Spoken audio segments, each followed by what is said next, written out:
Group చెందిన వర్ణానికి చెందిన బాబురావు ఈరోజు నక్సలిజం ఆలోచనలు వదిలి ప్రజాస్వామ్య వ్యవస్థపై నమ్మకం పెట్టుకుని జనసేన తరపున వార్డు మెంబర్గా గెలిచి ఉప సర్పంచ్గా ఎదిగాడు. ఇలా నన్ను కదిలించే సక్సెస్ స్టోరీస్ చాలా ఉన్నాయి. జనసేన అనేది ఒక రోజులో పుట్టింది కాదు, ఒక 25 ఏళ్లుగా నాలో రగులిన ఒక ఆలోచనలకి ప్రతిరూపం. నేను ఏ స్థాయి నాయకుడిని అవ్వాలని ఆస్తి జనసేన పార్టీ పెట్టల, ఒక ముఖ్యమంత్రి అయిపోవచ్చు అన్న ఆలోచనతో పెట్టల. ఒక పార్టీని పెడితే ఎంత సమాజంలో ఎంత మార్పు తీసుకురాగలం. చిక్బళ్ళాపూర్కి చెందిన ఒక ఆడబిడ్డ వచ్చి నాకు అవినీతిపై పోరాటం చేయలేదు, నాకు నువ్వు ఆయుధం అవ్వన్నా, నువ్వు ప్లాట్ఫామ్ ఇవ్వంటే నేను అలాంటి వాళ్ళ కోసం పెట్టాను పాడి. కొత్త తరహా నాయకత్వం ఎలా నిర్మించగలను అన్న తపన జనసేనకి పునాది. ఒక్కడిగా ప్రారంభమైన జనసేన 100% విజయం సాధించిందంటే కారణం ఉమ్మడి పోరాటం. ఇది నా వల్ల సాధ్యం అవ్వలేదు. నా మీద నమ్మకంతో నాతో నడిచిన మీ అందరికీ ఈ విజయాల్లో నేనెంత భాగస్వామ్యం నాకుందో మీకు అంతే సమాన భాగస్వామ్యం. ఏ రాష్ట్రానికి వెళ్ళిన జనసేనకి ప్రత్యేకమైన గౌరవం ఉంది. పార్టీ మద్దతు కోరుతారు. అది మహారాష్ట్ర కావచ్చు, తమిళనాడు కావచ్చు, కర్ణాటక కావచ్చు. గత ఏడాది మహారాష్ట్ర ఎన్నికలు ప్రచారానికి వెళ్ళినప్పుడు ఎన్డీఏ అభ్యర్థులు మనం వెళ్ళిన చోట దాదాపు 95% స్ట్రైక్ రేట్ సాధించారు. జనసేన మద్దతు ఉపయోగపడిందని చెప్పినప్పుడు అది చాలా చాలా ఆనందాన్ని ఇచ్చింది.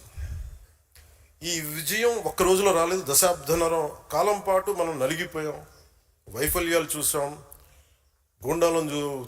గుండాలని ఫ్యాక్షన్ రాజకీయాలను తట్టుకుని ఇక్కడ దాకా వచ్చాం. ఈ మధ్యన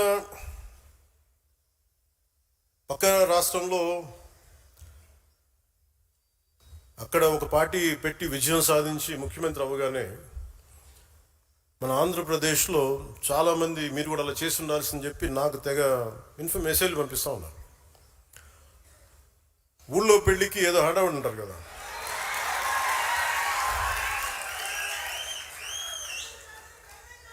అంటే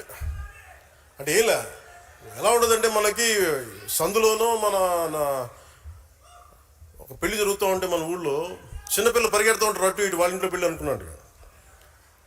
అరే ఆంధ్రప్రదేశ్ పరిస్థితులు వేరు. సరే వీళ్ళు చెప్పినట్టుగానే మనం కూర్చొని 2019 నిలబడ్డాం. ఎక్కడ పెట్టారు? 2 చోట్ల ఓడించారు కదా. పోనీ ఎవరైనా నిలబడ్డారు ఆ రోజున నాయకులు అంటే అందరూ పారిపోయారు కదా. సో అందుకని కంపారిజన్ పెట్టకండి. నిజంగా నేను పదవే నాకు ప్రధానం అనుకుంటప్పుడు 2008లోనే యూత్ వింగ్ కాదు ఎంపీగానే పోటీ చేశాను. 2014లో నేను ఎన్డీఏతో అలయన్స్లో ఉన్నప్పుడు నేను మల్కాజ్గిరి నుంచి ఎంపీగా పోటీ చేయాల్సి ఉంది. బట్ నేను ఏమనుకున్నానంటే, ఎందుకు చెప్తున్నాను ఇదంటే, నేను ఒక పార్టీని నడపాలి, ఇది సమాజంలో మార్పు పట్టుకురావాలంటే నాకు తెలియాలి కదా కష్టం.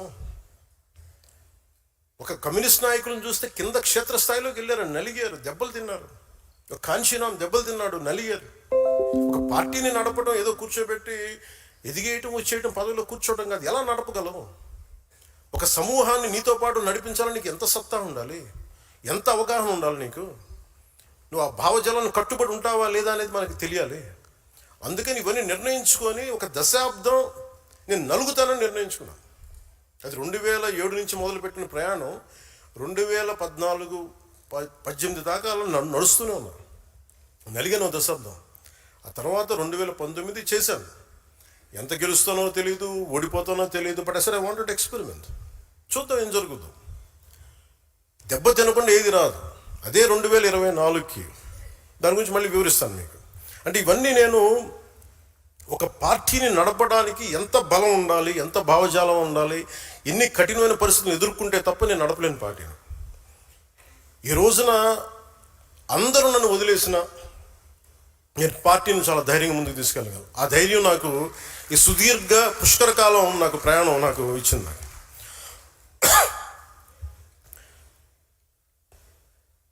మీలో నుంచి నాకు బలమైన నాయకులు రావాలి.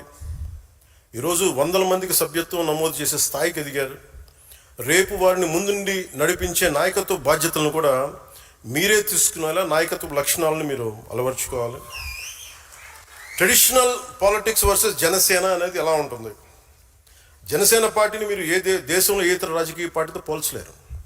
జనసేన ఒక లెఫ్ట్ వింగ్ కాదు, రైట్ వింగ్ కాదు, అది వామపక్ష భావజాలం కాదు, లేదంటే దాన్ని ఒక రైట్ వింగ్ ఐడియాలజీ కాదు.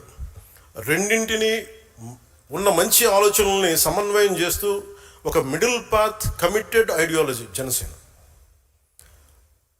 నేను సిపిఎఫ్ అనే స్టార్ట్ చేసినప్పుడు ఒక భగత్ సింగ్ పెట్టుకున్నాను స్ఫూర్తిగా, చంద్రశేఖర్ ఆజాద్, సుభాష్ చంద్రబోస్, బాల్ గంగాధర్ తిలక్, ఝాన్సీ లక్ష్మీబాయి వంటి యోధులు స్ఫూర్తితో పాటు, పోరాట యోధుల స్ఫూర్తితో పాటు గాంధీజీ గారిను, ఒక నాని పాల్కీవాలా, లోక్ నాయక్ జయప్రకాష్ నారాయణ్,